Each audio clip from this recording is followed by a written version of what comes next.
Alright, well, anything worth thinking about is worth overthinking, and that applies to logging. And so I have constructed this elaborate test rig to understand how log cutting works a little bit better. Now, key to all of this is going to be my mechanism for measuring how quick it cuts through logs. And so currently I have this circuit set up. This is an NOT gate. This is a 1 second timer. This is an AND gate. So as you can see right now it's off. It's because the switch is off. And the switch feeds into this AND gate. This timer is happy as it can be, and ones are being fed into this timer at so that it's filled up. So what's going to happen is I'm going to flip the switch on, and notice that this thing, the AND gate turns on, the timer drains, and the electric motor twists this arm. And you can see it's spun about 90 degrees. Now this other button is the one that controls just basically a second bearing connected to another electric motor. It just flips it back around so that we can see just how repeatable this is. And you can see, pretty darn repeatable. So that's good.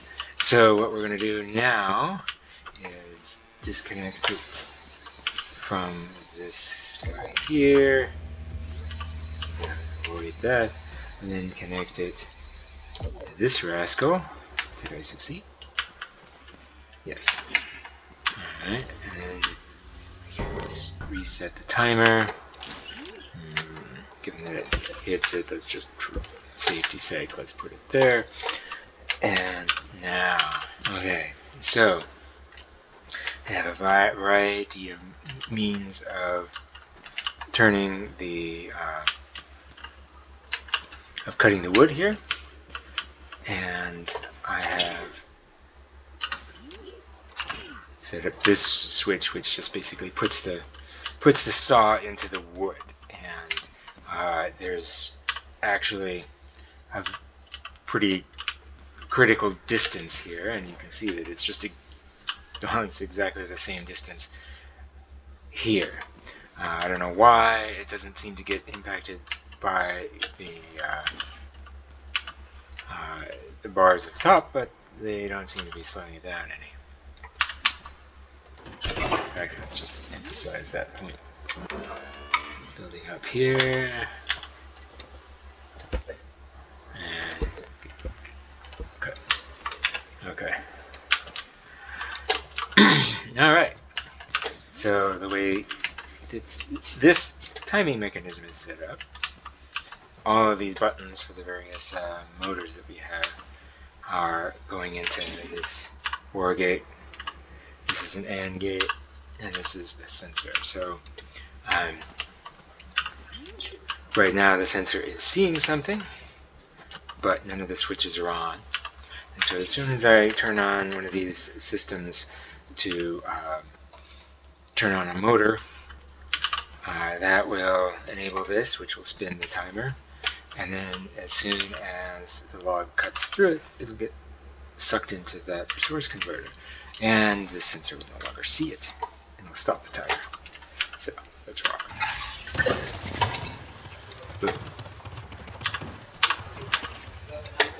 Alright, and it came around a little short of a second.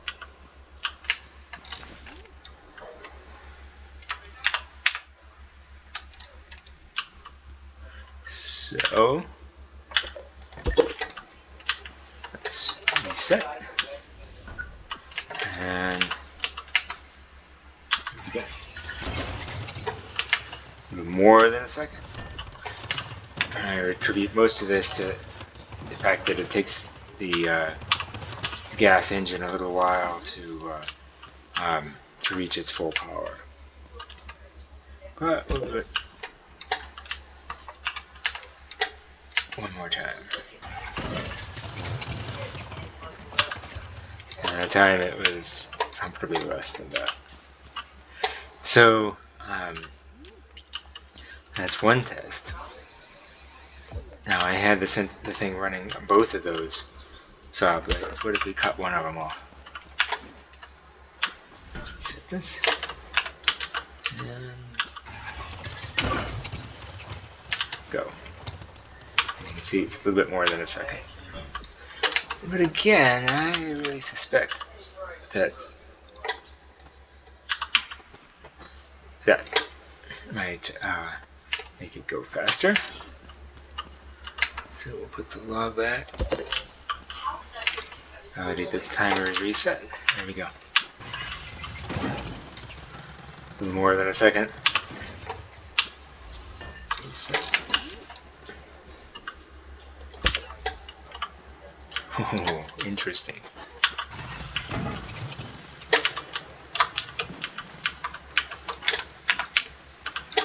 And it was still enough. Because one of the other findings, and we can demonstrate that with the controllers, I'm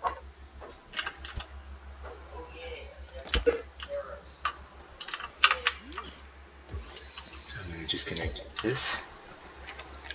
And we're going to connect a controller. And you can see that our speed here, I'm going to set it to not quite the top that you can do. Okay. Super genius.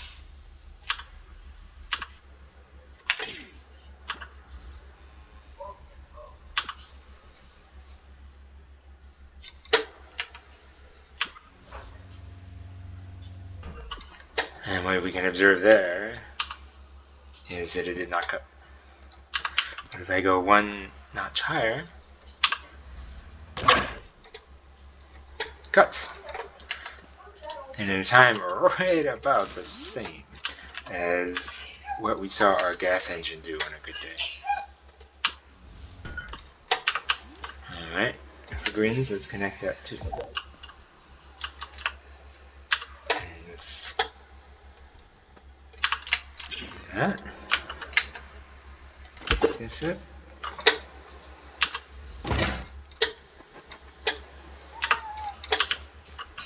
About half.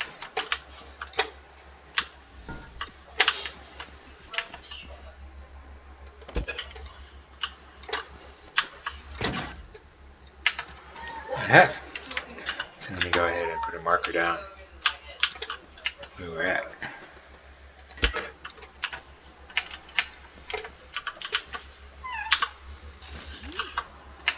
Okay.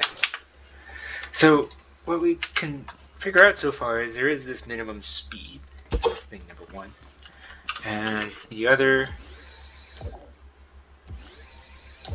is that our gas engine and our controller appeared to do about the same. Let's see how this electric engine set to a fairly modest setting. This is what I've already experimentally and determined to be about the minimum necessary to cut.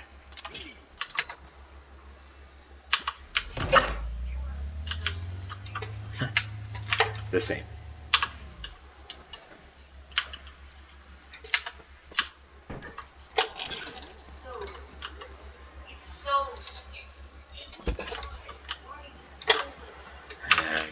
Let's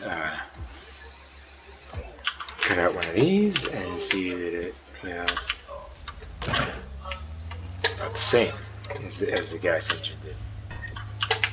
Not much variability either. That's another thing you can see here, that there's not much variability.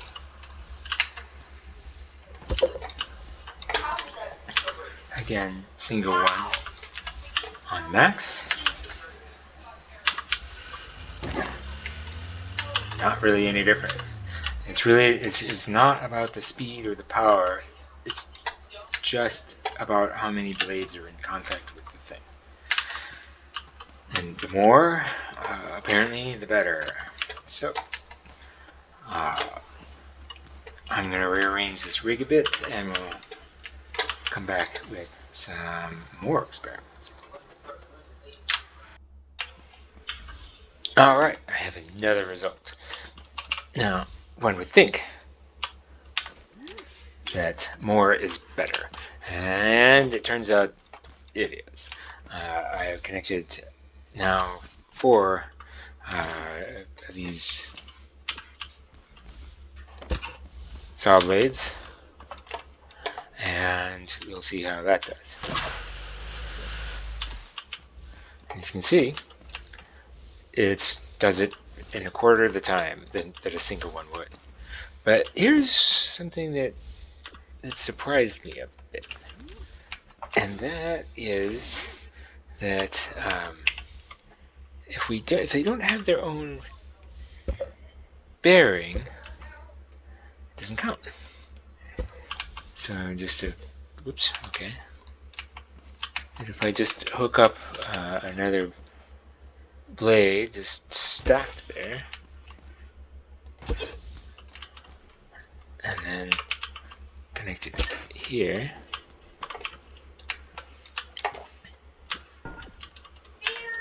and then we fire up our engine. Whoops. Let's get this back. Forgot to put it back into contact. Alright. We're ready and go. And we can see that set it back to the same time that we got when we just had 2 blades. So, it's not just about the number of blades, it's how many independently powered blades are in contact with the thing. Alright, so I've set it up where I have just got it hooked up just at a janky angle, because it's my belief that it doesn't matter about the angle, that it's, as long as it's touching the thing, it counts. And so we're about to test again with our old friend, the scrap engine. Oops. Let's see how we did. There. Which is the same place it landed last time, or with it on the thing. So, what angle you hit the board at? Really sure it doesn't. I'm not going to do any further janky angle tests because we've seen plenty of videos where people are using gravity-fed mechanisms where it just falls onto the flat of the blade, and it seems to cut. So I guess there are some mysteries that we could solve, like is there a dead zone in the middle of the blade? It might be true, but I don't think I care about that right now.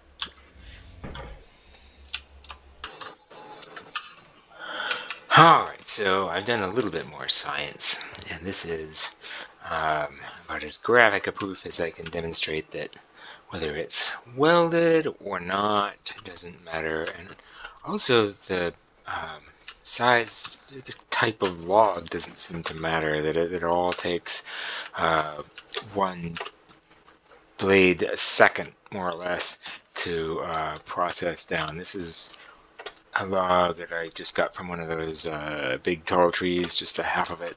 For some reason I can't manage the whole thing, but anyway, this is what fits in the setup. And when we fire it up, this thing is all reset. And remember, it has to basically do 3 cuts. 1 to split it into 2, and then 1 each for the 2 logs that will come out of this thing. And just show the point, we're sitting there with 2 logs on the top row, and here we go.